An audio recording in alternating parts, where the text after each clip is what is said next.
Que se passe-t-il lorsque des soldats hautement entraînés deviennent la proie de leur propre mission? Le Major Kang se tient dans un paysage désolé, son équipement tactique ensanglanté, face à une vérité sombre. L'opération de sauvetage s'est transformée en piège mortel. 3 fois plus d'ennemis. Des soldats d'élite, pas des miliciens. Chaque calcul est erroné. Les bruits de ferraille au loin ne sont pas que de l'équipement, ce sont les échos de la trahison. Clang. La première victime tombe au sol. Le sang s'accumule sous un soldat tombé alors que son camarade crie « Serge Kayem ». Mais il n'y a pas de temps pour le chagrin. Un guerrier aux cheveux verts saisit son arme, les yeux brillants d'intention meurtrière. Des ombres se déplacent. Sautez, rugitil. L'embuscade a commencé. Thwack. Le sang gicle alors que l'acier rencontre la chair. Le Major Kane se réveille dans une cellule de détention faiblement éclairée, son corps musclé meurtri et couvert de bleu. Un soldat inquiet s'agenouille à ses côtés, mais la nouvelle est dévastatrice. Ces hommes, tous pris, éparpillés comme des pions sur un échiquier ennemi. La machoire de Kane se serré. Ils ne sont plus seulement des prisonniers. Ils sont des pièces dans le jeu tordu de quelqu'un d'autre. Une silhouette masquée émerge des ombres, sa capuche obscurcissant son identité. Son coréen est rugueux, imparfait. Mais les mots qui suivent glacent la pièce. Êtes-vous le Major en Kang? Le sang du prisonnier se glace. Comment cet étranger connaît-il son nom? Qui est ce fantôme qui parle leur langue et connaît leurs secrets? Le fantôme aux cheveux argentés leur ordonne de le suivre, son masque noir dissimulant tout sauf une froide efficacité. Les prisonniers échangent des chuchotements paniqués. Quelle division! Combien de troupes déployées? Mais la vérité terrifiante devient claire. Tous leurs gardes sont déjà à terre. Évanouis par un homme. Une force impossible et imparable se déplaçant à travers leurs rangs comme la mort elle-même. L'évasion commence maintenant. Un jeune combattant hirsute se baisse, calculant son prochain mouvement. Sauter, crie-t-il, se lançant au-delà des armes ennemies. Pam! Son poing se connecte avec une précision dévastatrice. Thud! Un autre corps s'effondre au sol. Mais dans l'obscurité, une lame siffle dans l'air avec un swish mortel. Tout le monde ne sortira pas vivant. Les yeux du Major Kane s'élargissent de terreur alors que la silhouette mystérieuse apparaît dans l'embrasure de la porte. Arme prête, visage dissimulé sous un foulard tactique. Ka-chunk. Un autre soldat charge une balle, avertissant Kane de ne pas tirer à moins que ce ne soit absolument nécessaire. Mais la confusion se répand. Qui est ce fantôme? Quelle agence l'a envoyé? La hiérarchie de commandement s'effondre. PSSHD. PSSHD. Des coups de feu éclatent dans le couloir sombre alors que plusieurs ennemis se rapprochent. Le soldat blond musclé esquive désespérément, la lumière éclatant contre les murs. Sa mâchoire se serre avec une détermination sombre. Eh bien, temps pour rester discret, grogne-t-il. La furtivité est terminée. La tempête arrive. La panique se propage comme un feu de forêt. Un prisonnier lève les mains défensivement, criant « Attendez !» Mais l'exécuteur aux cheveux argentés ne montre aucune pitié. Ka-chunk. Son arme parle en premier. Les uniformes militaires se brouillent alors que les balles déchirent le couloir. Pas de négociation. Pas de prisonniers. Seulement le son du chaos résonnant à travers les couloirs. Dans l'ombre, un combattant hirsute se déplace avec une précision calculée, son arme serrée. Le doux bruit des pas masque son approche. Mais des observateurs regardent avec étonnement. Ce n'est pas une stratégie militaire typique. Trop imprudent. Trop audacieux. Quel genre de soldat se bat comme ça? Et derrière le mur, des yeux prédateurs suivent chaque mouvement. Le Major Kane se presse contre le mur de briques, l'anxiété gravée sur ses traits ensanglantés. Le sauveur masqué lui ordonne d'attendre 1 minute. Mais pourquoi? Kane regarde les soldats ennemis trébucher, affaiblis et désorientés. La réalisation le frappe comme de l'eau glacée. Ce fantôme a tout calculé. Chaque mouvement, chaque faiblesse, chaque route d'évasion.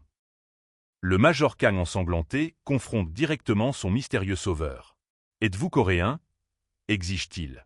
La silhouette masquée reste silencieuse, le fusil stable. « Il est temps de bouger », vient la réponse froide.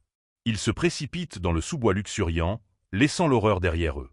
Mais le cœur de Kang se brise, son peloton, ses frères d'armes, emmenés ailleurs. Certaines batailles se terminent par une victoire, d'autres par une perte insupportable. Dans la lumière brillante des champs verts, la gratitude coule entre le soldat et l'ombre.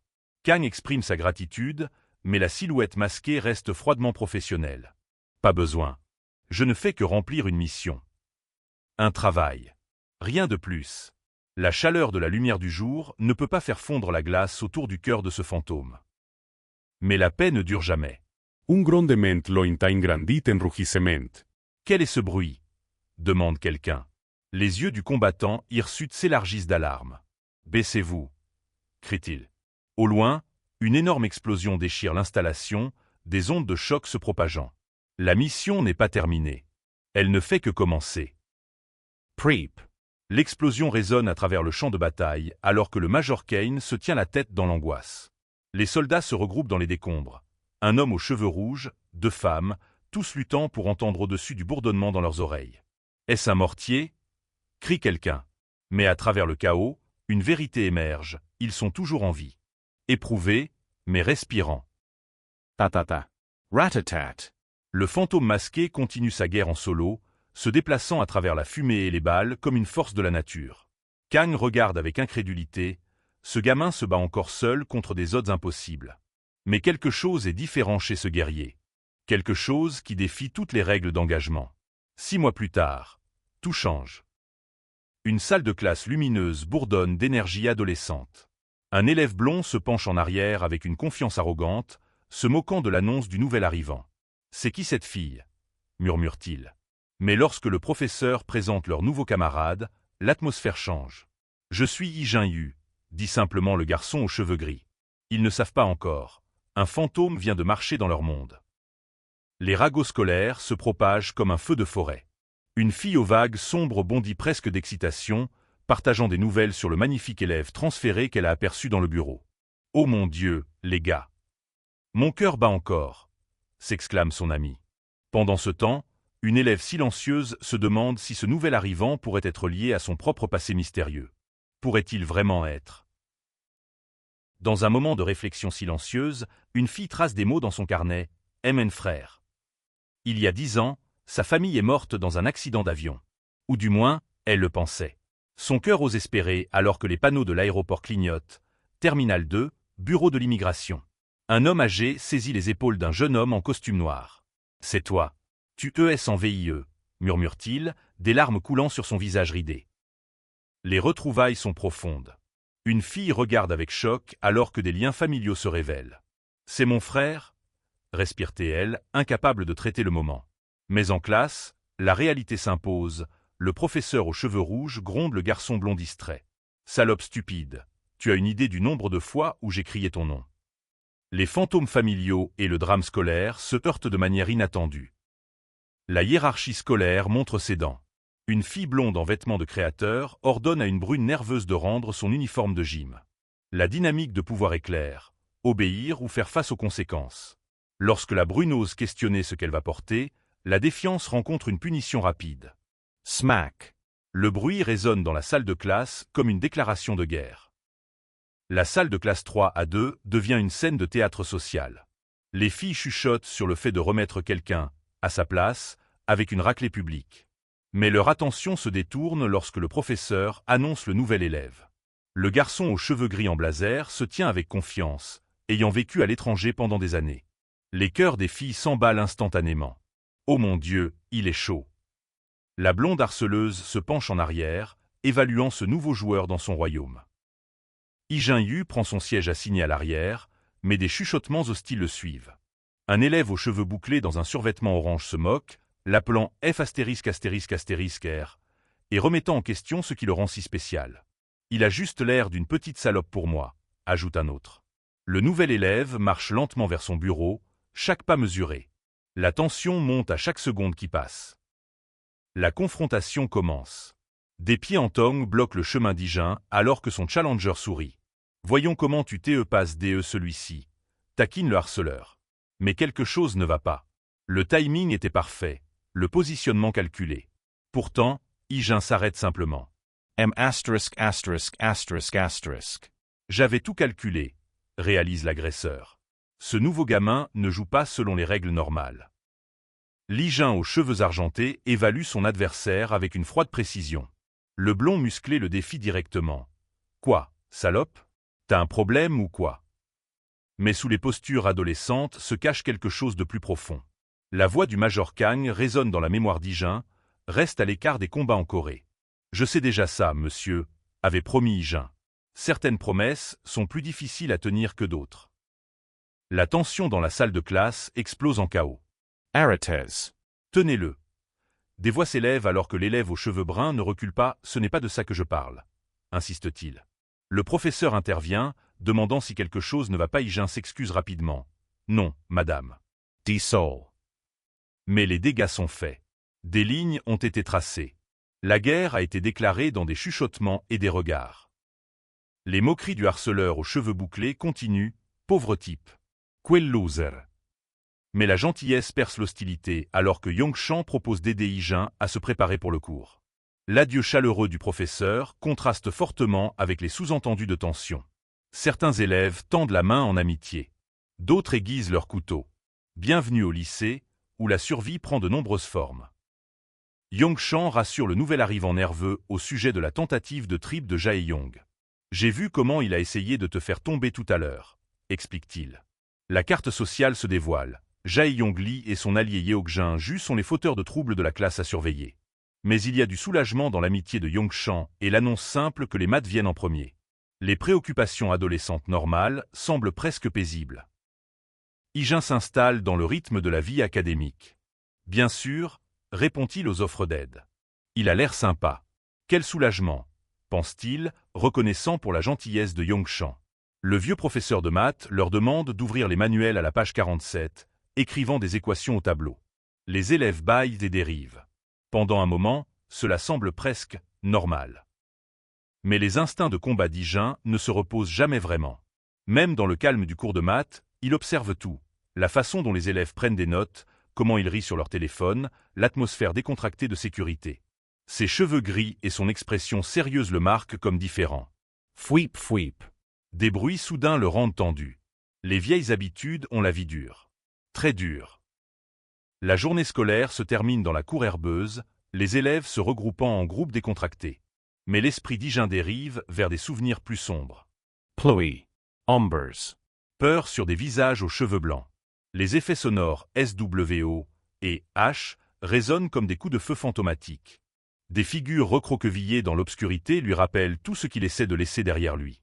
Le passé et le présent se brouillent dangereusement. Pow pow. Des éclats d'équipements de combat et de coups de feu déchirent sa conscience.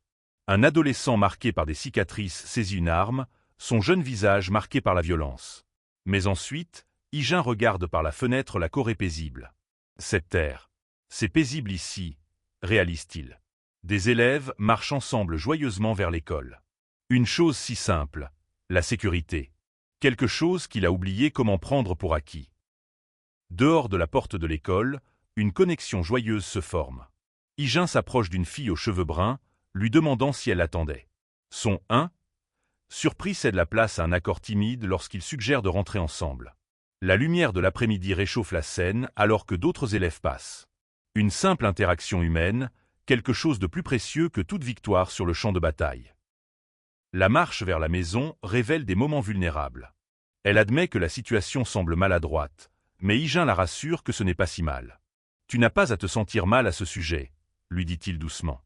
Le soleil couchant encadre leur conversation, mettant en lumière la connexion timide qui se forme entre deux âmes sur la défensive. Parfois, les plus petites gentillesses comptent le plus. Près d'un café animé, l'anxiété monte alors que Dayon demande à plusieurs reprises quand Ijin arrivera.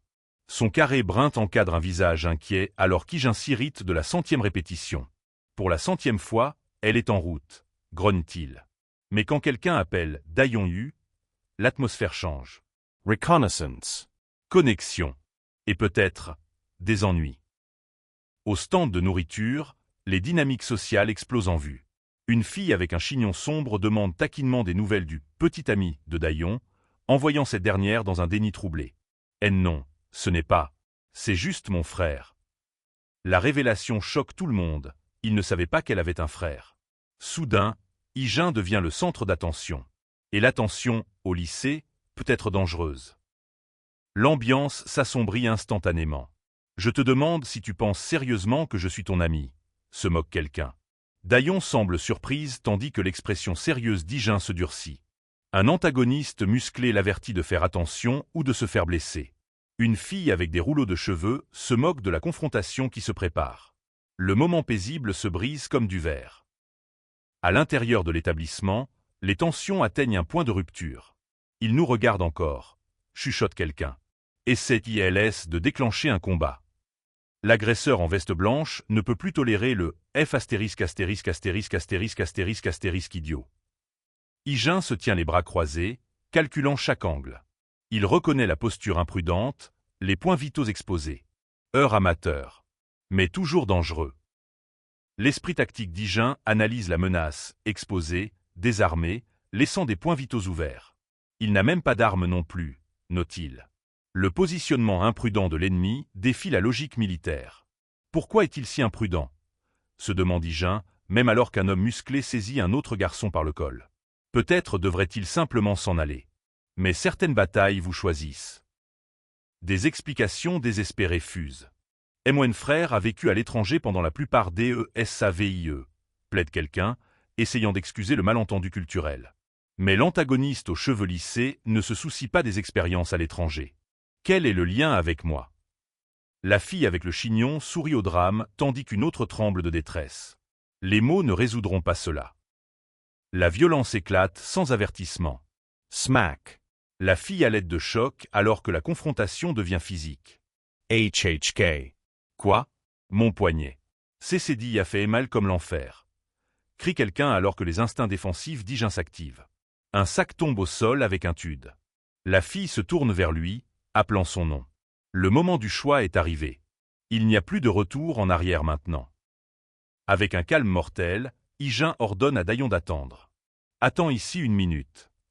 Son 1, surpris, est accueilli par une douce assurance, juste 1 minute. Mais la fureur éclate alors que l'agresseur charge, tumère, capot. Le bruit de l'impact résonne dans l'air. 1 minute. C'est tout ce dont Hijin a besoin pour mettre fin à cela. Les corps tombent. Hijin soupire lourdement, le poids des promesses brisées écrasant sa poitrine. Eh bien, voilà ma promesse au Major Kang. La victime aux cheveux verse tord au sol, sa chemise blanche tachée de cramoisi. Le visage d'un autre homme se tord de rage et de douleur. En essayant de protéger sa sœur, Hijin a révélé exactement ce qu'il est venu cacher en Corée. Qu'est-ce que c'est? Quelqu'un halète d'incrédulité. La scène passe du chaos à un coucher de soleil serein, puis au terrain d'entraînement militaire où des soldats marchent en formation. 1, 2, comptent-ils, leur voix résonnant à travers la base. Un soldat blond musclé demande à son compagnon « N'est-ce pas aujourd'hui ?» La question flotte dans l'air comme un présage. De retour à la base militaire, l'inquiétude grandit pour le premier jour de vie civile d'Hijin. Nous l'avons entraîné pendant 6 mois, mais je ne peux m'empêcher de m'inquiéter, admet un soldat. Ils espèrent que leur survivant de la vie difficile s'adaptera à la société coréenne. Mais même alors qu'ils parlent d'adaptation, la violence éclate à l'école. Kapo, Bam. Tumble. Certaines habitudes sont plus profondes que l'entraînement. Les conséquences sont rapides et brutales. Hijin soupire encore à propos de sa promesse brisée au Major Kang alors qu'une victime aux cheveux sombres gît inconsciente sur le sol, les yeux révulsés. A-t-il vraiment perdu connaissance avec un seul coup? Demande quelqu'un avec étonnement. L'homme blond s'avance tandis que la fille aux cheveux bruns regarde avec choc. Un coup de poing. Une promesse brisée. Un secret révélé. Le café devient une zone de guerre alors que plusieurs attaquants s'en prennent à Hijin simultanément. Pow. Ces frappes précises neutralisent les adversaires avec une efficacité chirurgicale. Hack. Des corps volent dans les airs, s'écrasant sur des tables avec une force énorme. Beck. Bam. Des tasses se brisent alors que des hommes adultes tombent comme des poupées de chiffon. La femme avec des rouleaux de cheveux regarde, les yeux écarquillés, incapable de comprendre la violence qui se déroule devant elle. Dans les suites, un silence stupéfait remplit l'air. La fille avec le chignon fixe la silhouette grande et mince d'Hijin, ses cheveux argentés en désordre et son expression sérieuse inchangée par le carnage. « Je » balbutie-t-elle, la sueur perlant sur son front. Une autre fille demande avec perplexité « Que s'est-il passé ?» Le temps semble s'arrêter. La réalité semble fracturée. Hijin s'approche de Dayon avec une douce préoccupation, s'excusant de l'avoir effrayé. « Désolé, je t'ai fait peur. » Son 1. Eh non. Ça va, ne le trompe pas. Avec une pensée caractéristique, il propose d'acheter des collations dans un magasin à proximité, demandant ses préférences. La violence est terminée. Maintenant vient la partie la plus difficile. Faire semblant d'être normal. Alors qu'il se prépare à partir, Dayon suggère de rentrer chez elle, serrant nerveusement ses affaires. Hijin acquiesce avec un chaleureux bien, acceptant les objets qu'elle lui offre avec une sincère gratitude. Mais une fille aux boucles roses observe sur le côté, son expression préoccupée révélant la vérité. Rien ne sera jamais plus comme avant. Le mercenaire adolescent s'est révélé. Et la Corée ne sera jamais prête pour ce qui vient ensuite. Mais tout le monde ne s'en sort pas indemne. L'antagoniste blond reste figé, son esprit tourbillonnant après ce qu'il vient de voir. Comment ce même gars qui lui avait souri quelques instants auparavant, a-t-il pu devenir quelque chose de totalement différent? Une fille à ses côtés essaie de maintenir une normalité, faisant ses adieux avec une gaieté forcée. Pourtant, la tension persiste. Des yeux observent. Des questions brûlent. Alors que Dayon et Hijin marchent dans les rues résidentielles, le soleil couchant peint tout en pastel doux. Mais sa curiosité ne reste pas silencieuse. Elle lui demande directement ce qui est arrivé à ces gars. Le simple « ouais » d'Hijin confirme ses soupçons. Étrange, pense-t-elle à voix haute. Il ne semble pas être le genre à chercher des ennuis. Pourtant, les voilà, marchant dans le sillage de la violence. Hijin pousse plus loin. Pourquoi l'a-t-elle regardé comme ça pendant le combat? La réponse de Dayon révèle son cœur doux. Elle pensait qu'il lui causait des problèmes. L'honnêteté dans sa voix transperce ses défenses. Alors qu'ils marchent côte à côte, quelque chose change. Son rougissement embarrassé, ses yeux baissés. Même un tueur peut reconnaître l'innocence quand il la voit. La maison devrait être un sanctuaire. Dans leur cuisine douillette, Hijin insiste pour faire la vaisselle lui-même, son grand-père observant avec des yeux inquiets. Ce n'est pas un comportement normal pour un adolescent. La façon dont il prend le contrôle, la façon dont il refuse de l'aide, les vieilles habitudes ont la vie dure. Même dans la paix domestique, le besoin d'autonomie du mercenaire transparaît dans chaque action. L'humilité du grand-père à propos de sa cuisine touche quelque chose de profond en Hijin. Cet homme âgé, s'inquiétant de savoir si le dîner était assez bon, alors qu'Hijin a mangé des rations dans des zones de guerre. La chaleur de l'appréciation familiale remplit la cuisine. L'accord de Dayon, selon lequel chaque repas a été délicieux, apporte un soulagement visible aux traits marqués de leur grand-père. Des moments simples. Précieux au-delà de toute mesure. Le sondage prudent commence. Comment s'est passée ta première journée d'école? Demande le grand-père avec un intérêt sincère. L'hésitation d'Hijin en dit long. Comment expliquer la violence à quelqu'un qui ne veut que ton bonheur? Son admission finale que c'était « bien » apporte satisfaction au visage de l'aîné. Certaines vérités sont mieux laissées non dites. La nuit apporte réflexion et gratitude écrasante. Alors qu'Hijin est allongé dans son lit, les mots de son grand-père résonnent. « Je suis si heureux que tu sois rentré chez toi vivant. » Les mains de l'aîné sur son visage, la chaleur de l'amour inconditionnel. C'est pour cela qu'il a lutté pour revenir. La famille. Ce mot porte un poids qu'il n'a jamais compris en tant qu'enfant soldat. Famille. Le mot quitte à peine ses lèvres que la réalité s'écrase à nouveau. Les alarmes retentissent dans sa mémoire. Les sons familiers du chaos, des systèmes échouants, de quelque chose qui tourne terriblement mal.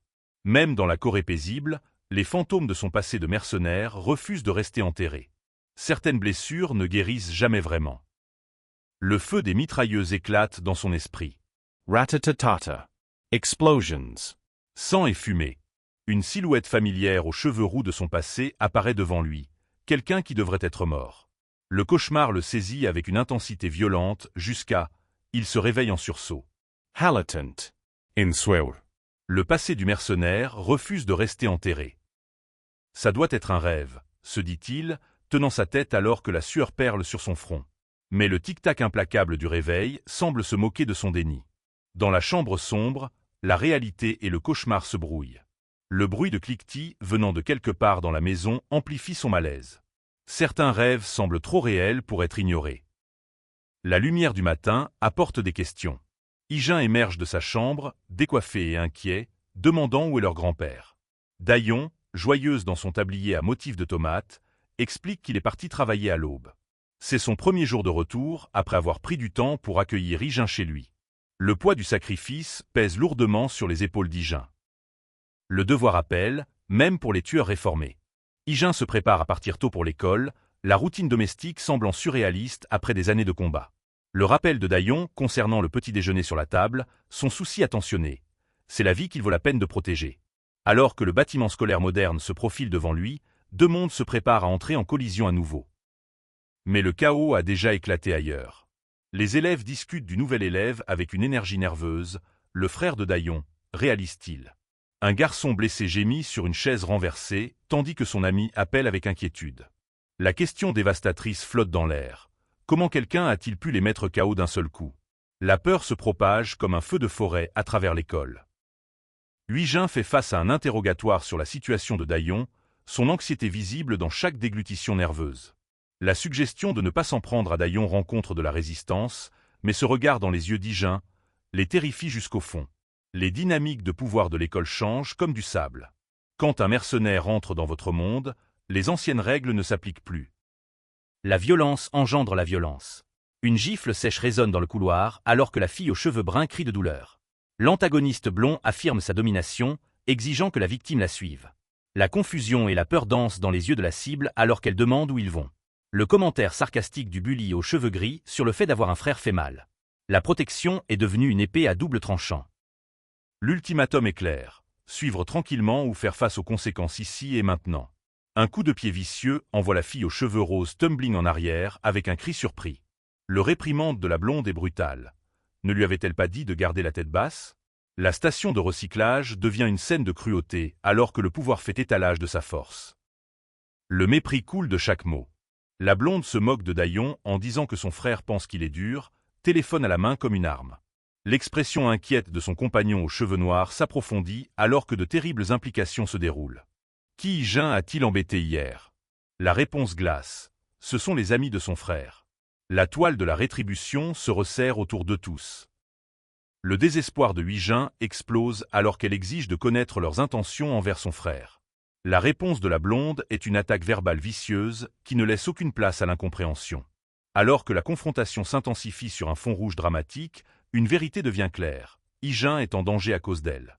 La culpabilité pèse plus lourd que n'importe quel coup physique. La chasse commence.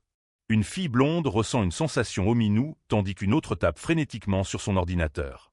Des chuchotements et des murmures remplissent les couloirs de l'école alors que la nouvelle se répand. Dehors de la salle 3A2, l'atmosphère crépite d'anticipation. Les élèves sentent que quelque chose de grand arrive. Les prédateurs se rassemblent et leur proie n'a aucune idée de ce qui l'attend. Ils avancent comme des loups. Un groupe de garçons aux manches retroussées rôdent dans le couloir, leurs intentions écrites dans des regards froids et des poings serrés. Le leader aux cheveux bouclés flanqué de sa meute, le complice aux cheveux roux avec son sourire confiant, et puis le chaos.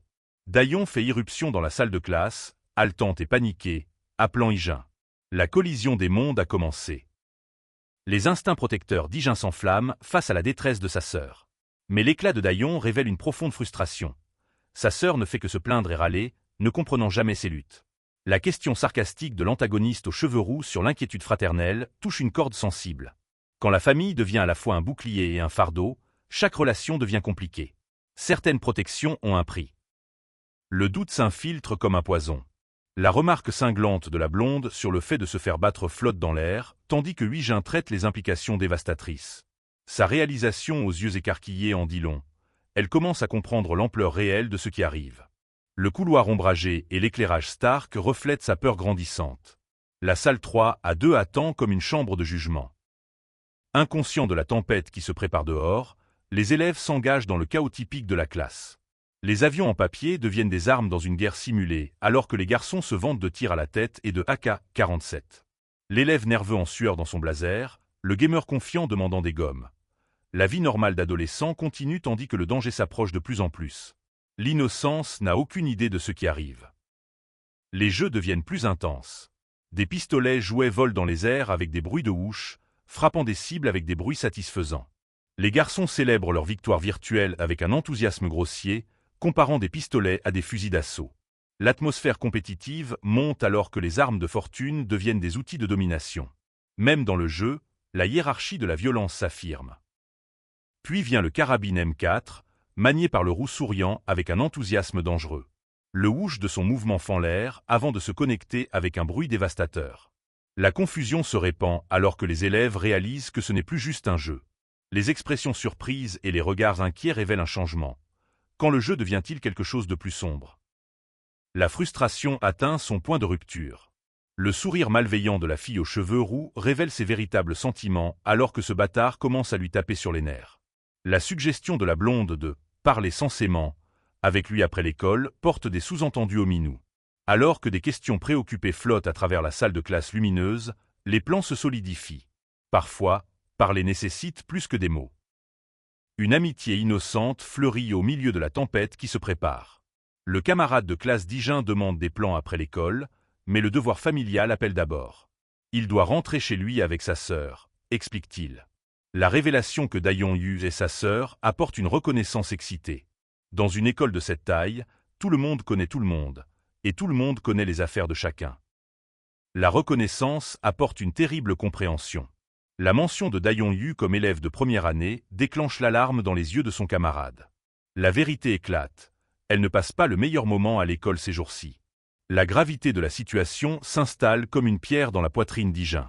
La souffrance de sa sœur a été cachée à la vue de tous. L'ampleur du mal se révèle.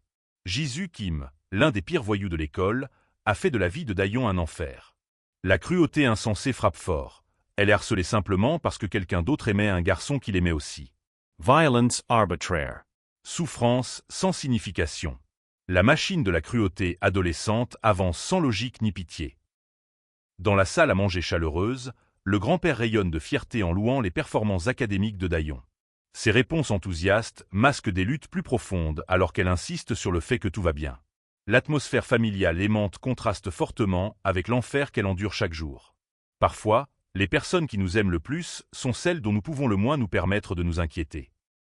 La violence éclate sans avertissement.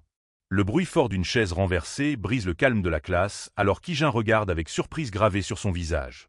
Les élèves réagissent avec choc et curiosité alors que la confrontation déborde dans leur sanctuaire. La question pèse lourdement. Que faites-vous dans notre classe? La réponse? Juste s'occuper des affaires. La peur se propage dans la foule alors que la présence de Jisoo Kim change tout. Des murmures de reconnaissance se répandent, il est ici, et cela signifie des ennuis. L'évaluation brutale de l'antagoniste aux cheveux roux sur ses camarades tombe épique avec une vérité amère. Comment un nobody chétif a-t-il pu leur donner une leçon? La hiérarchie de la violence exige des réponses. Le maître des marionnettes se révèle. Jisoo Kim se tient calme et composé, son apparence soignée masquant une intention mortelle. Le laquais aux cheveux orange appelle des renforts tandis que la sueur nerveuse perle sur des visages proches. Quand quelqu'un énerve Jisoo Kim, des conséquences suivent. La présentation formelle porte le poids d'une sentence de mort. Ce n'est pas une simple confrontation scolaire. Des ordres sont aboyés comme des commandements militaires. Le garçon aux cheveux roux exige une action contre le regard insolent, incitant son équipe à bouger. Les pas résonnent de manière sinistre alors que quelqu'un s'approche. Puis le cri désespéré de Dayon perce tout. Ijeun. Son arrivée haletante change toute la dynamique. La reconnaissance inquiète dans sa voix dit tout. Dayon. La famille change chaque équation. Les conséquences parlent d'elles-mêmes. Les élèves portent les preuves de la violence récente. Vêtements en désordre, expressions inquiètes, la peur tangible qui suit la brutalité. Il se moque de la dévotion de Ijeun envers son frère tandis qu'il rejette l'inquiétude de sa sœur avec l'arrogance typique des adolescents. L'observation cinglante de la blonde persiste. Je m'inquiéterai quand tu te feras vraiment battre. Comme ces mots seront prophétiques. La culpabilité pèse plus lourd que n'importe quel coup physique. Les excuses de Jisoo à Ijeun portent une véritable remords alors qu'il accepte la responsabilité de l'avoir entraîné dans ce désordre. L'antagoniste aux cheveux orange reste tendu parmi son équipe tandis que la fille aux cheveux bouclés montre une détresse visible. Mais le « quel drame » désinvolte de la blonde révèle à quel point elle comprend peu ce qui est réellement en jeu. La sagesse de Dayon brille à travers sa peur. « Tu n'as rien à te reprocher », lui dit-elle avec une force tranquille. Mais les mots ne peuvent pas arrêter ce qui vient ensuite. Le cou du garçon musclé se connecte avec un bruit dévastateur alors que le chaos éclate. Les élèves trébuchent et tombent alors que la violence se propage comme un feu de forêt. À travers tout cela, une voix se fait entendre. Ce sont eux qui devraient être désolés, pas toi. La fureur se libère avec une brutalité efficace.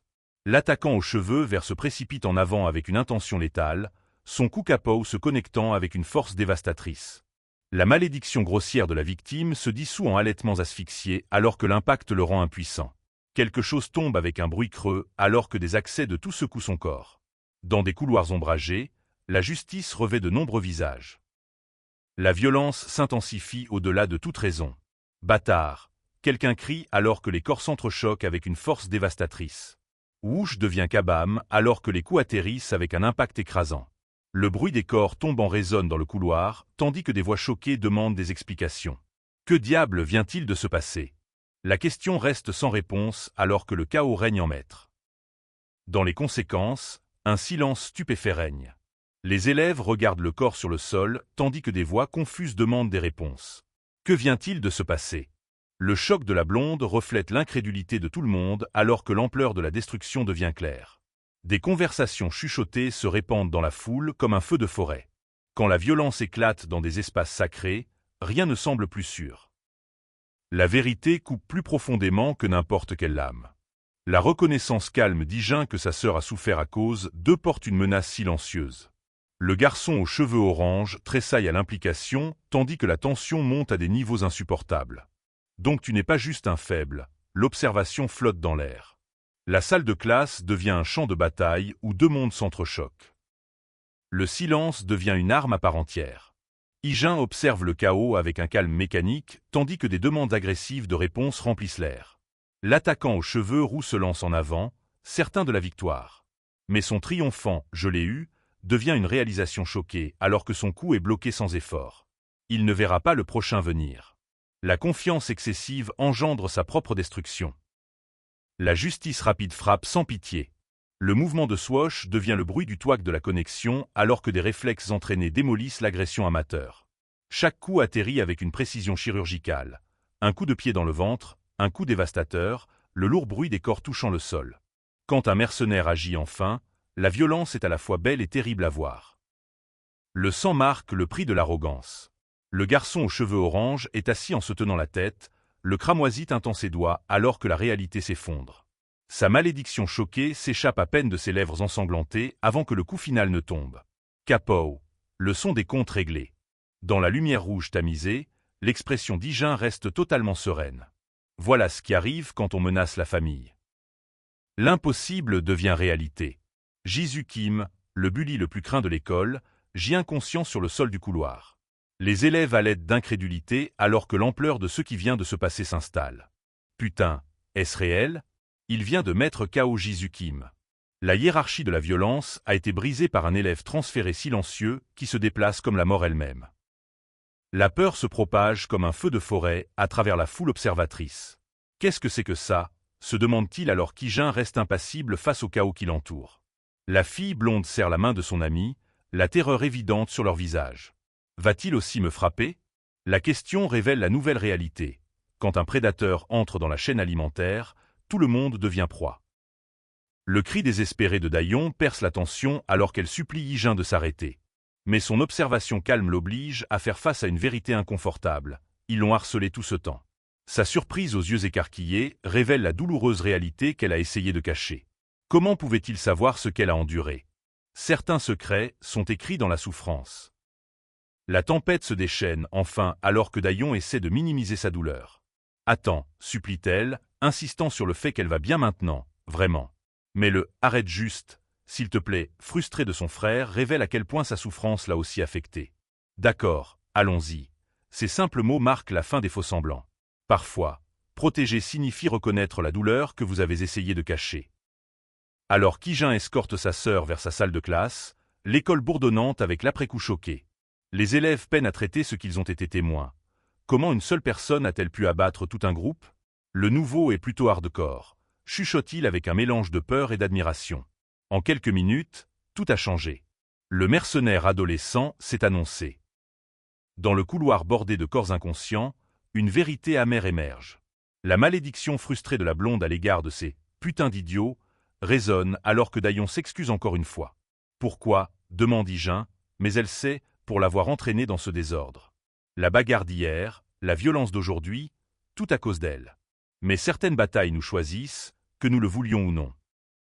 La voix d'Higeun perce le silence avec une certitude glaciale. Ne dis pas ça. C'est censé être comme ça. Ces mots portent le poids d'un passé imbibé de sang et de trahison. Là où ils vivaient, chacun ne se souciait que de soi. Ils ne se souciaient jamais de ce qui arrivait aux autres, sauf si leur propre famille était impliquée. Leur famille? La voix de Daillon tremble avec la réalisation. La question flotte dans l'air alors que des souvenirs explosent derrière les yeux d'Higeun. Des tirs. Le chaos. Le rugissement assourdissant de la guerre. Cela lui a toujours fait se demander, qu'est-ce qui pousse les gens à se soucier seulement lorsque les liens du sang sont menacés? Qu'est-ce que la famille? Et pourquoi est-ce si important? La question résonne depuis un champ de bataille imbibé de sang où un jeune Higeun se tenait autrefois, arme à la main. Mais ici, maintenant, sa voix s'adoucit. Il ne se souvient pas de grand-chose de cette époque. Mais une chose reste claire, ils sont famille. Le couloir bourdonne encore des conséquences alors qu'Higeun escorte Daillon vers la sécurité. Elle insiste sur le fait qu'elle va bien maintenant, l'encourageant à retourner en classe. Mais il avait toujours prévu de l'accompagner à sa salle de classe. Quand ils atteignent la classe 1 à 5, elle sourit doucement. À plus tard. Des mots si simples cachant tant de complexité. Il est de retour. Les chuchotements commencent avant même qu'Higeun n'entre dans sa classe. Les élèves se penchent en avant, les yeux écarquillés de fascination et de peur. « Mec, tu as tellement battu ces salauds. Qu'est-ce qu'ils t'ont appris à l'étranger ?» Les questions fusent comme l'eau d'un barrage. Ils n'ont aucune idée de ce qu'ils demandent vraiment. « Tu étais génial. » L'enthousiasme de son camarade de classe remplit la pièce, mais l'expression d'Higeun reste mesurée. « Pour être honnête, je pensais que tu étais plutôt génial aussi. » Le compliment arrive juste au moment où un poing s'abat sur le bureau. Bam! Le son résonne comme un tir d'avertissement. À l'autre bout de la ville, la rage bouillonne dans une pièce faiblement éclairée. 4 silhouettes se rassemblent autour d'une table, leurs visages tordus par l'humiliation. « Vous allez juste rester assis comme ça ?» La voix de la fille blonde perce leur morosité. Ce n'est qu'un idiot. Mais quand quelqu'un essaie de calmer la tempête, ferme-la. Excuse-moi? La confrontation explose alors que la fille blonde fait face à la fureur du garçon aux cheveux rouges. Ne te défoule pas sur moi juste parce que vous vous êtes fait botter le cul. Ces mots frappent comme des dagues. Qu'est-ce que tu viens de dire? Mais elle s'éloigne déjà. Clac.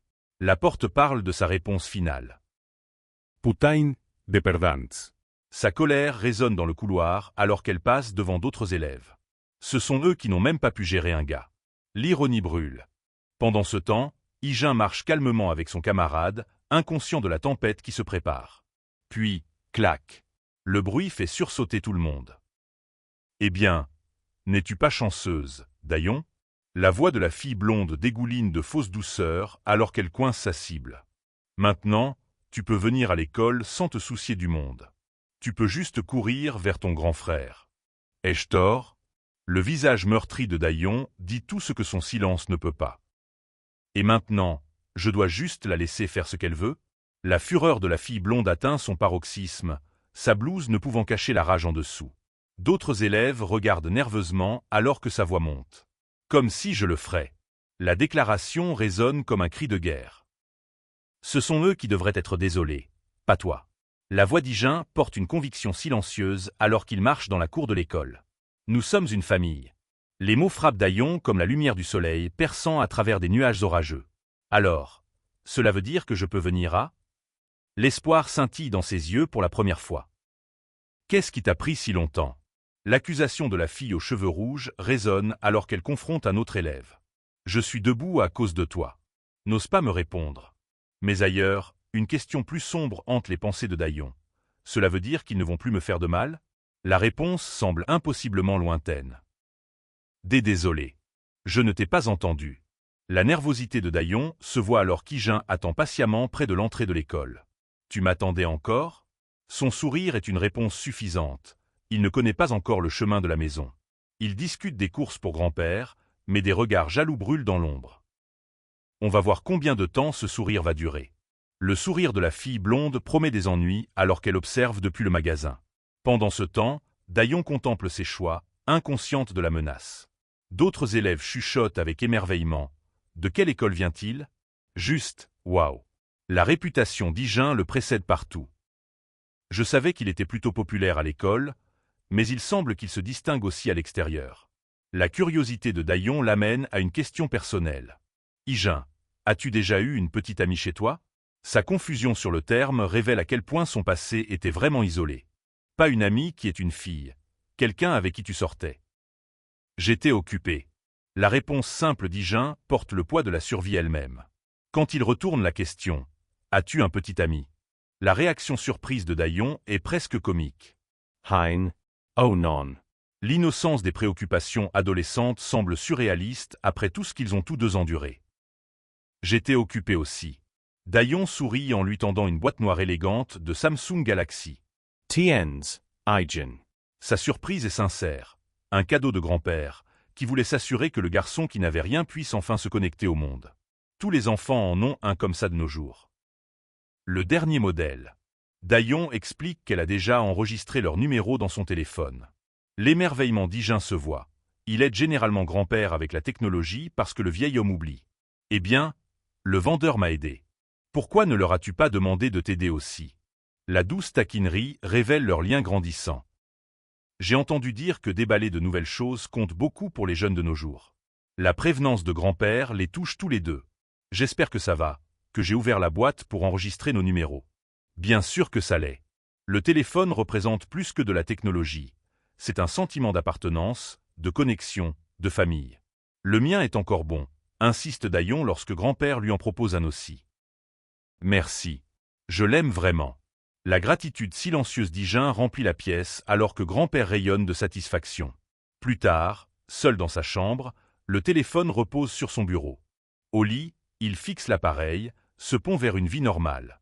La douce lueur bleue illumine son visage contemplatif. Qui m'envoie un message si tard? À l'école, un enseignant vérifie son téléphone avec surprise. Hein. Hijein a un nouveau numéro. Mais tu ne lui as pas déjà acheté un téléphone? Je l'ai fait. La confusion s'approfondit. Pas possible. Je lui ai pris le plus cher qu'ils avaient. Les enfants de nos jours et leurs préférences de marque. À plus tard.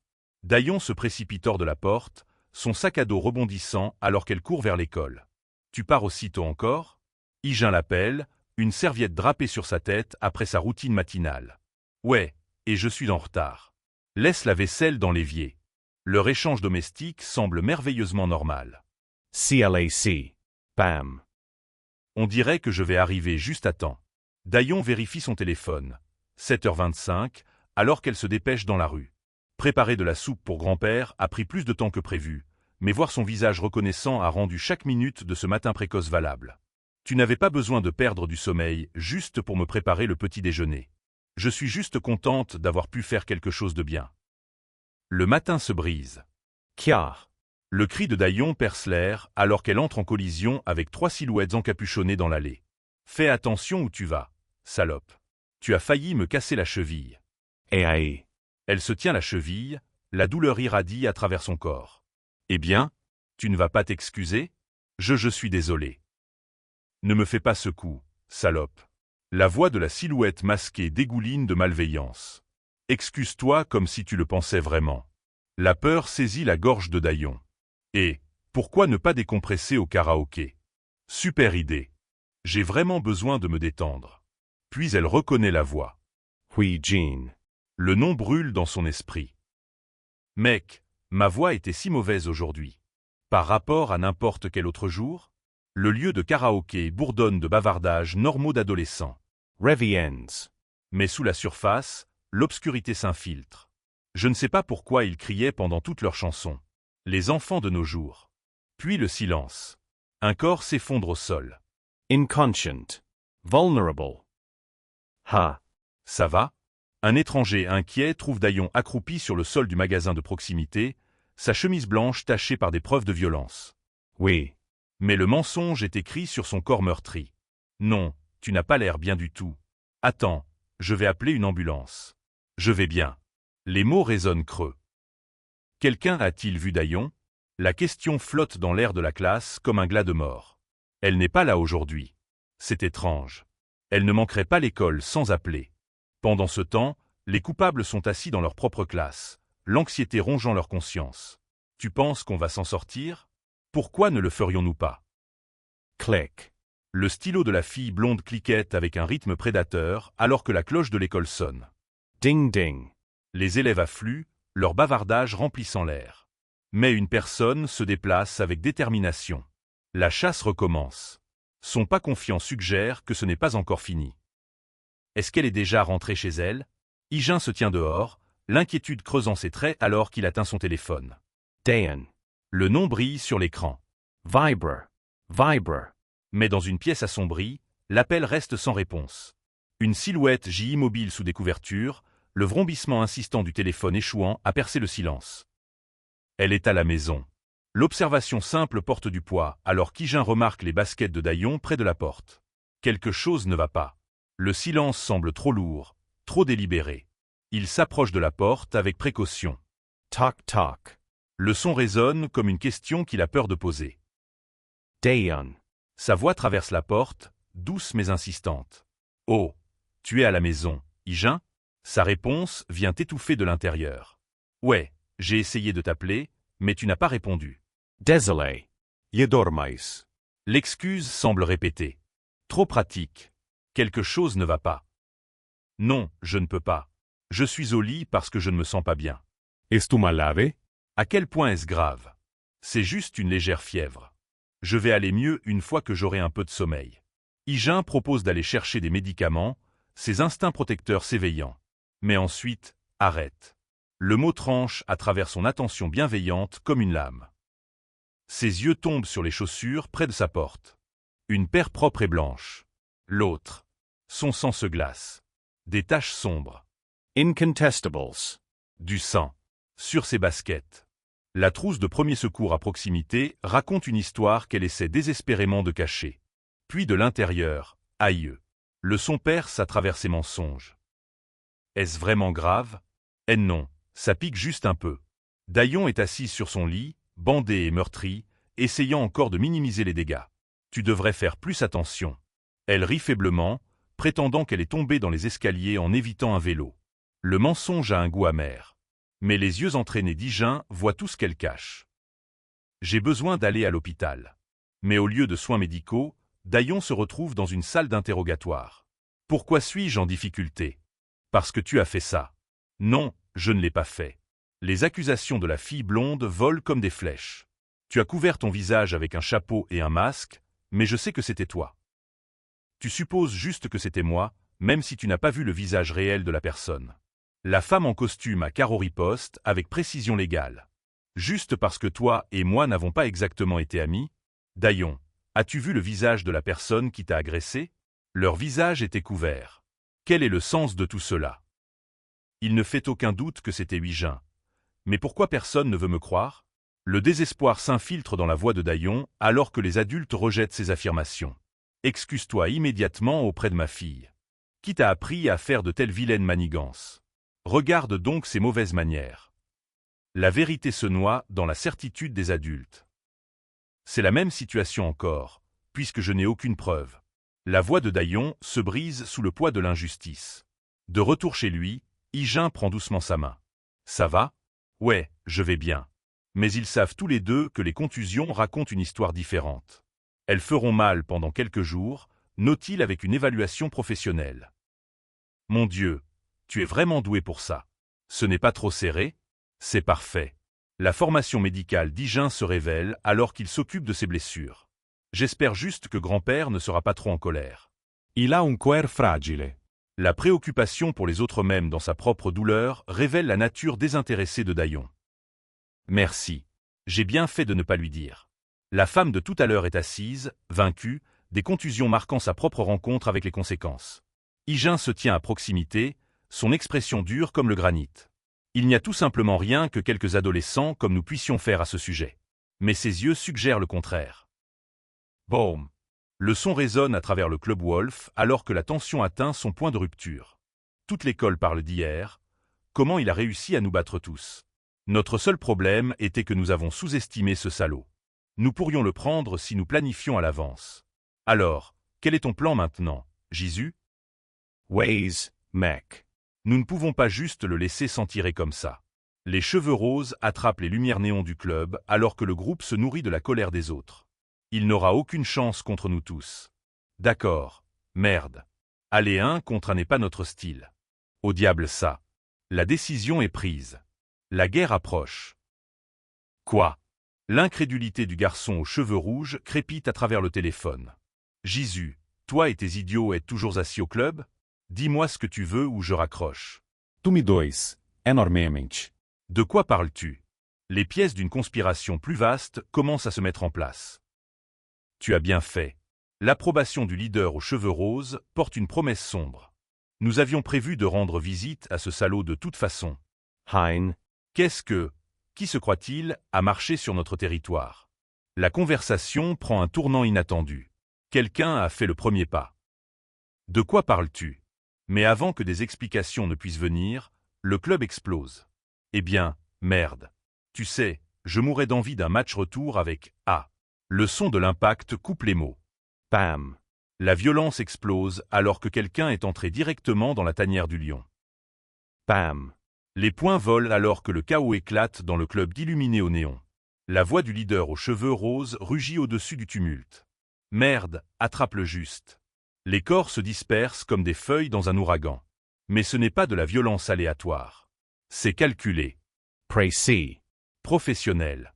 Quelqu'un est venu récupérer une dette. Pow. Thud. Ack. Wham. Les sons du combat résonnent à travers le club alors que le leader aux cheveux roses découvre qu'il n'est pas le prédateur suprême qu'il pensait être. Chaque coup atterrit avec une précision chirurgicale. Chaque mouvement calculé pour un maximum de dégâts. Ce n'est pas un combat. C'est une exécution. Eek. La terreur remplace la bravade alors que le voyou musclé réalise qu'il est surpassé. Kapow. Snap. Whoosh. L'équipe du leader aux cheveux roses tombe un par un. Dans les lumières stroboscopiques du club Wolf, un mercenaire adolescent leur rappelle à tous une vérité simple. Certaines personnes ne sont pas faites pour être traversées. Et ils viennent de croiser la mauvaise.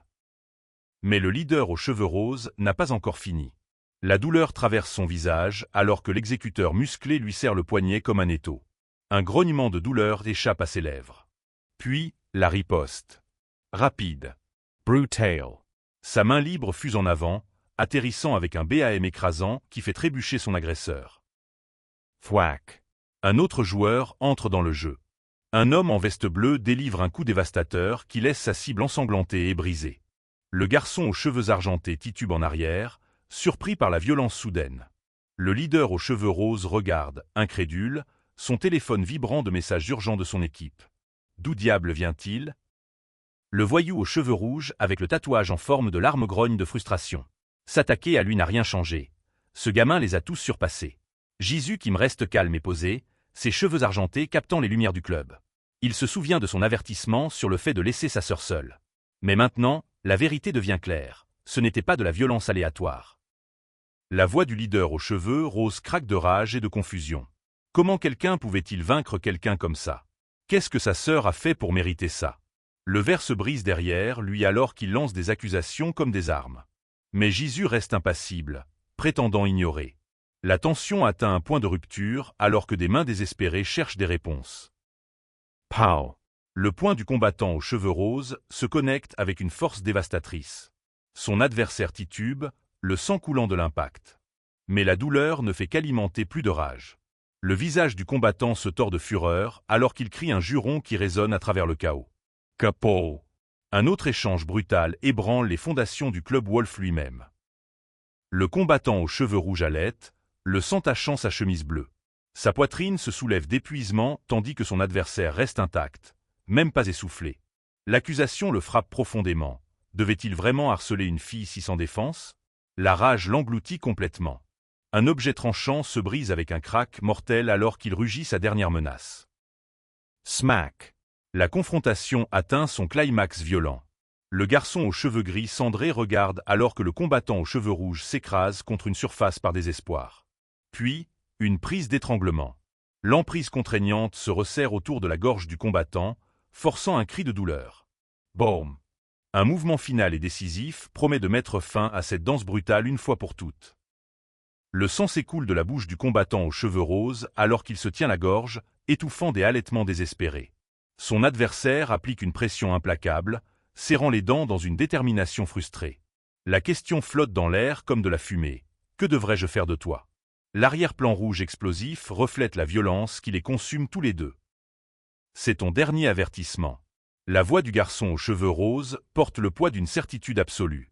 S'il entend même une rumeur sur sa sœur étant menacée à nouveau, il reviendra. Et la prochaine fois, il ne retiendra pas. Le combattant musclé allait sous lui, la terreur remplaçant complètement son bravado précédent. 2. 100. Défaite. Les mains du combattant aux cheveux rouges tremblent alors qu'il lutte pour respirer, son visage étant une toile de douleur et d'humiliation. Autour de lui, des corps gisent éparpillés sur le sol du Club Wolf. Le son des baskets contre le béton résonne alors que quelqu'un se prépare à quitter cette scène de dévastation. Le travail de la nuit est terminé. Que diable se passe-t-il? La fille blonde fixe l'entrée néon du Club Wolf, la confusion écrite sur son visage. Son compagnon partage son étonnement. Puis, des palans. Delabears. Une silhouette aux cheveux gris cendrés émerge de l'ombre, chaque pas résonnant avec une intention sinistre. Les filles se figent. Quelque chose de terrible vient de se dérouler à l'intérieur. Ne vous approchez pas. La voix de la fille blonde craque de peur alors qu'elle lève les mains de manière défensive. Ses baskets roses crissent contre le sol du club alors qu'elle recule. La panique coule dans ses veines. Il ne peut pas prouver qu'elle a frappé Dayon. N'est-ce pas? Les lumières colorées du Club Wolf semblent soudain des barreaux de prison. Le garçon aux cheveux roses délivre son ultimatum avec une précision glaciale. S'il entend même un murmure sur quelqu'un s'approchant de sa sœur, il reviendra. En arrière-plan, deux filles regardent en silence, les yeux écarquillés de choc. Pendant ce temps, Hijin répond à l'appel de son grand-père avec un professionnalisme calme. « Bien sûr, dit-il simplement. Je suis en route. » La femme blonde s'agenouille à côté du combattant aux cheveux rouges brisés, son visage marqué par l'inquiétude et l'alarme. Que s'est-il passé? Exige-t-elle, mais la réponse est écrite dans le sang et les contusions. Un autre combattant s'approche, posant la question évidente qui coupe comme un couteau. As-tu encore été battu par ce bâtard? Le chaos de la discothèque raconte sa propre histoire. La fureur de la femme blonde éclate comme un volcan. Cette fille, cette sœur, laisse-la tranquille. Son compagnon exige des réponses tandis que le combattant aux cheveux rouges baisse la tête de honte. « As-tu peur de ce bâtard maintenant » crie-t-elle, sa voix résonnant de rage et d'incrédulité. L'humiliation pique plus que n'importe quel coup physique. La terreur remplit les yeux écarquillés de la fille blonde alors que la réalité s'effondre autour d'elle. L'avertissement du garçon aux cheveux noirs résonne dans l'air. « Si tu t'approches de cette fille, je te détruirai personnellement. Tu m'entends ?» La fureur protectrice dans sa voix lui donne des frissons dans le dos. Dehors, un lampadaire solitaire brille comme un sentinelle dans l'obscurité. Sous la douce lueur des lampadaires, deux hommes sont assis dans une conversation solennelle. Le grand-père s'excuse d'avoir éloigné Hijin de ses amis, mais quelque chose de plus pressant exige de l'attention. Dayon a été blessé, explique-t-il doucement. Elle a prétendu que c'était un accident, mais l'instinct du vieil homme murmure le contraire.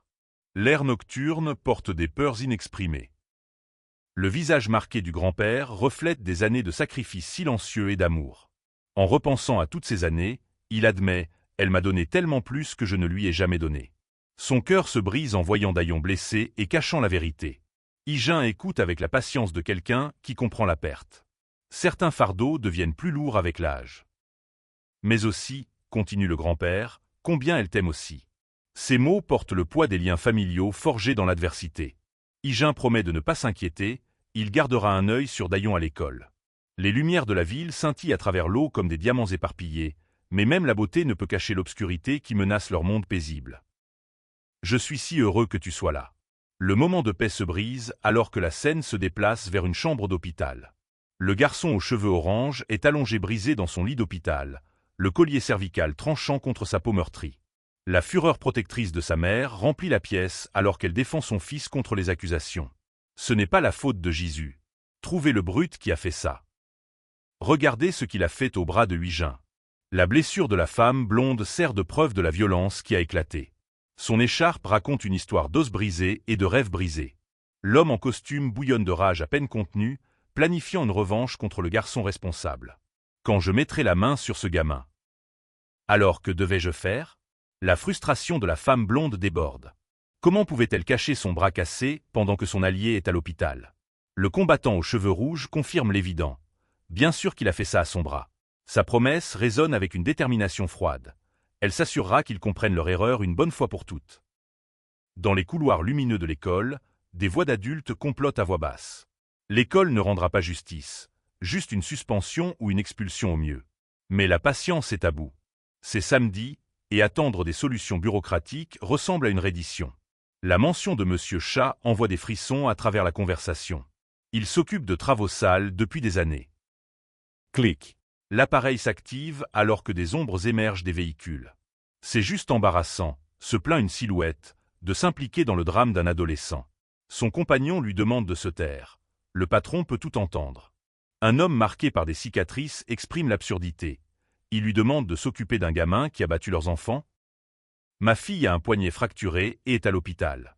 La voix de l'homme craque de désespoir parental. Ils ne peuvent pas laisser les choses dégénérer. Sur un toit lointain, une autre silhouette contemple ses choix avec une résignation fatiguée. C'est ma vie maintenant, soupire-t-il. Si seulement il pouvait ignorer ses problèmes. Vont-ils vraiment laisser passer ça maintenant? Dans les couloirs sombres de l'hôpital, des figures imposantes entourent Higgins et sa famille. De quoi s'agit-il? Demande le grand-père âgé, l'anxiété écrite sur son visage marqué par le temps. Les hommes en costume sombre insistent pour dire qu'ils veulent juste parler à Higgins. Mais les visites nocturnes n'apportent que rarement de bonnes nouvelles dans leur monde. Je reviendrai bientôt, grand-père. La voix calme d'Higgins ne trahit aucun des dangers qui se cachent sous la surface. Sa sœur supplie avec des yeux inquiets, mais il est raté. Qui cela pourrait-il être? Des pas lourds annoncent l'arrivée d'hommes dangereux. La figure de tête, aux cheveux argentés et intimidante, flanque un homme assis fumant tranquillement. Patron, nous l'avons eu, rapporte quelqu'un. Le gamin a compris assez vite, observe le fumeur avec détachement professionnel.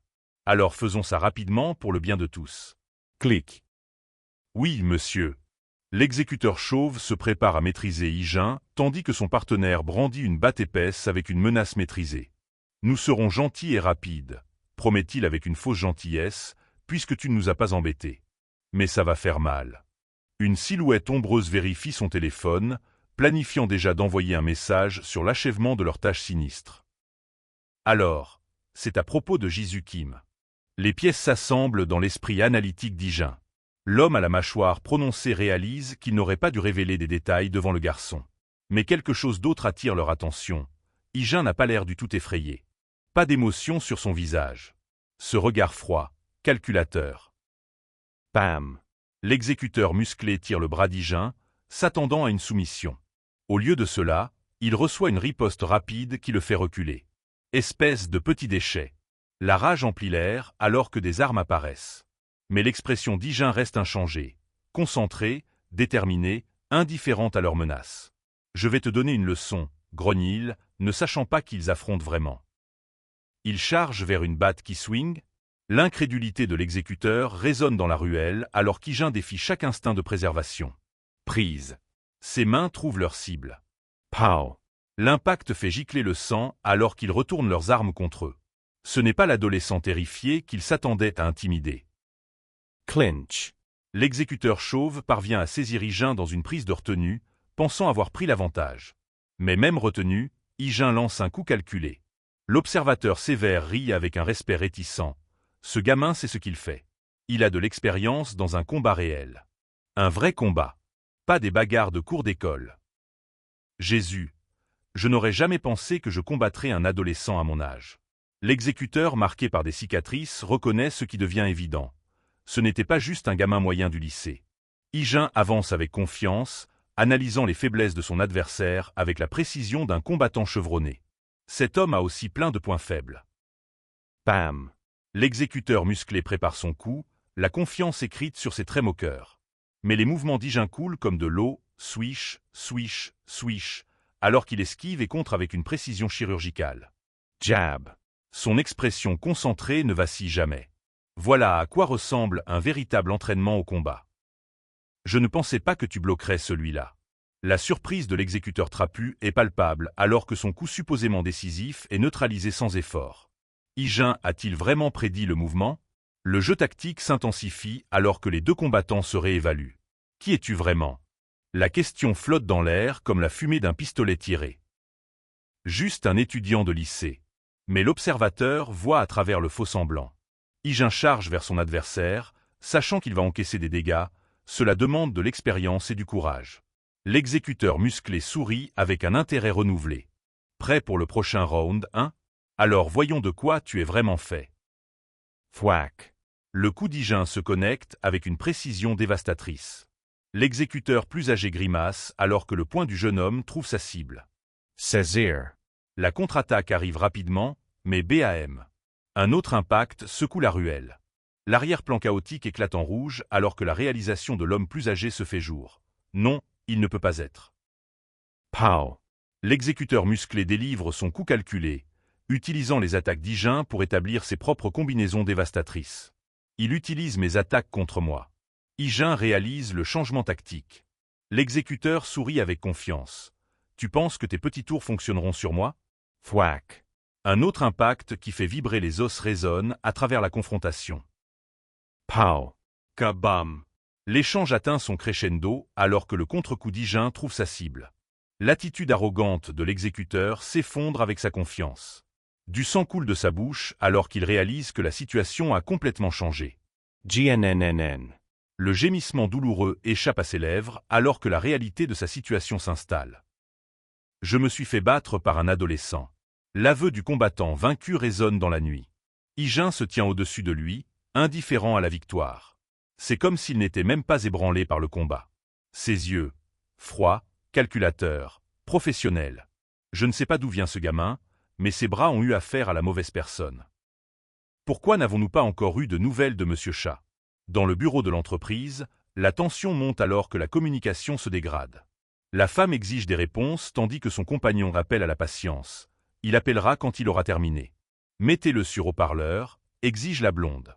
Puis le téléphone bip. C'est moi, monsieur. Mais quelque chose dans son ton suggère l'inattendu. La voix de Monsieur Chat porte une note d'humilité peu familière. Il devrait s'excuser, insiste-t-il, choquant la femme qui s'attendait à une victoire. Nos enfants ont été attaqués. Proteste-t-elle. Mais ces mots sinistres glacent la pièce. Vos enfants ont peut-être joué avec la mauvaise personne. Le redouté homme de main, vaincu par un étudiant de lycée? La porte grince en s'ouvrant, révélant une silhouette ombreuse dans le couloir. L'expression féroce de la femme blonde vacille alors que le doute s'installe. Je pense qu'il est plus qu'un simple adolescent moyen, monsieur. Les mots pèsent lourd dans l'air. Thud. Le bruit de quelque chose de substantiel frappant le sol résonne de manière sinistre à travers le bâtiment étiqueté Imbae KIM. Il est déjà là? L'homme dans la voiture fixe son téléphone avec incrédulité. Jésus, maintenant je suis vraiment curieux de savoir qui est ce gamin. Mais les faits sont des faits. Un gamin de 17 ans vient de le battre. L'humiliation brûle plus que n'importe quelle blessure physique alors qu'il contemple la réalité impossible de sa défaite. C'est toi? La femme blonde pointe un doigt accusateur alors que la reconnaissance se fait jour. C'est toi qui as fait ça à mes enfants. Mais son indignation vacille face à une simple question. Comment es-tu entré dans mon bureau? La présence calme d'Ygin dans son espace censé être sécurisé lui donne des frissons dans le dos. Le jeu a complètement changé. Ne nous fais pas cette attitude. L'autorité de la femme s'effondre alors qu'elle fait face à quelqu'un qui n'a pas peur de ses connexions. Tu penses que tu peux t'en tirer avec n'importe quoi parce que tu es fort? Elle menace d'appeler les autorités, énumérant ses crimes supposés. Mais l'accord de sa fille semble creux face à la confiance inébranlable d'Ygin. J'ai une assez bonne idée, en fait. La femme blonde sourit, jouant sa carte politique. Son mari est un membre de l'Assemblée en campagne. Bien sûr, un gamin comme toi ne comprendra pas ce que cela signifie dans le monde réel. Mais son appel au procureur Choi suggère que le réseau d'influence va plus loin que quiconque ne l'imaginait. S'il te plaît, pardonne-moi. La terreur remplit une autre voix alors que la violence éclate ailleurs. Le son de claques et de menaces résonne à travers une autre pièce. Tais-toi. Écrase-la juste pour qu'elle ne se mette plus jamais en travers de notre chemin. Pendant ce temps, un jeune homme aux cheveux gris examine calmement son téléphone, contemplant des options qui brouillent la ligne entre l'égal et l'étal. Je Feisterappeller. La voix de la femme en veste verte tremble alors que son monde s'effondre. Mais comment as-tu eu c'est? La question de la femme blonde se termine dans l'horreur. Dehors, une maison moderne brille dans l'obscurité tandis qu'à l'intérieur, un écran d'ordinateur portable révèle l'étendue réelle des capacités d'Ygin. Certains secrets refusent de rester enfouis. Que se passe-t-il lorsque les puissants réalisent qu'ils ont été surpassés? Dans le bureau d'Inbae Kim, Eugene balbutie devant son père, le désespoir transparaissant dans chaque mot. Mais ses excuses s'éteignent lorsque l'Assembléen, sévère, l'interrompt avec une brutalité finale. Ygin révèle sa carte maîtresse, des vidéos des conquêtes violentes de ses frères et sœurs. Chaque passage à tabac. Chaque extorsion. Même l'agression brutale de sa sœur. La pièce devient glaciale. La rage explose alors que la femme blonde refuse de céder. N'osez pas nous menacer, grogne-t-elle. Mais Yi-Jin reste glacé, ses yeux gris imperturbables. Ce n'est pas une menace, c'est une justice servie avec une précision chirurgicale. Il n'a pas commencé cette guerre, mais il va certainement la finir. L'arrogance de la famille s'effondre alors que leurs propres crimes leur font face. L'Assemblée 1 tente de contrôler les dégâts, offrant de l'argent comme des bandages pour une artère sectionnée. Coûts de traitement. Frais de règlement. Tout pour faire disparaître cela. Mais la réponse d'Yi-Jin tranche plus profondément que n'importe quelle lame. Cela ne sera pas nécessaire. La confusion du politicien est palpable. Que veut ce garçon énigmatique? Du pouvoir? De la vengeance? Quelque chose de bien plus dévastateur, de vraies conséquences. La demande d'Yi-Jin est simple mais absolue. Sa sœur ne reverra jamais Wang Kim. Transférez-les. Envoyez-les à l'étranger. Quoi qu'il en coûte. L'Assemblée 1 acquiesce sans hésitation, mais les femmes explosent de panique. Leur monde s'effondre en temps réel. Et Yi-Jin, il veut que ce soit résolu d'ici demain. Pas de négociation. Pas de pitié. Juste une justice froide et calculée. Mais l'Assemblée 1 n'a pas fini. Il veut les originaux, chaque vidéo, chaque pièce de preuve. Comme si Yi-Jin était un enfant naïf qu'il pouvait manipuler. L'homme plonge son regard dans ses yeux gris mortels et ressent quelque chose de primal s'éveiller.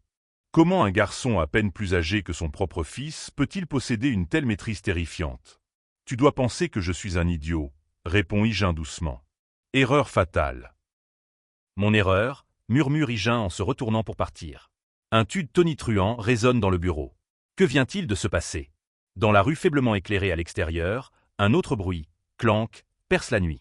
À l'intérieur de leur maison, son grand-père et sa sœur se précipitent vers lui, la panique sur leur visage. T'ont-ils fait du mal? L'inquiétude dans leur voix trahit leur pire crainte. Non, répond simplement Yi-Jin, un léger sourire aux lèvres. Sa sœur Dayan, un bandage encore visible sur sa joue, exprime ce que tous pensent. Ces gens semblaient dangereux. Quelque chose à leur sujet ne semblait pas juste. Mais les instincts protecteurs d'Yi-Jin se déclenchent. Elle devrait se concentrer sur sa guérison, pas sur les ombres qu'il a déjà vaincues. Beaucoup mieux, dit-elle, et pour l'instant, c'est suffisant. À l'école, Yi-Jin annonce une nouvelle qui change tout. Tu ne devras plus jamais tomber dans les escaliers. L'expression confuse de Dayan se transforme en compréhension alors qu'il explique, il s'est débarrassé de tout. Des intimidateurs. Des menaces. De la peur. Dehors, leur école moderne appelle à la normalité. Je vais pratiquement bien maintenant, déclare-t-elle avec un large sourire. La tempête est passée. Alors qu'ils se séparent pour aller en cours, des murmures parcourent les couloirs. As-tu entendu?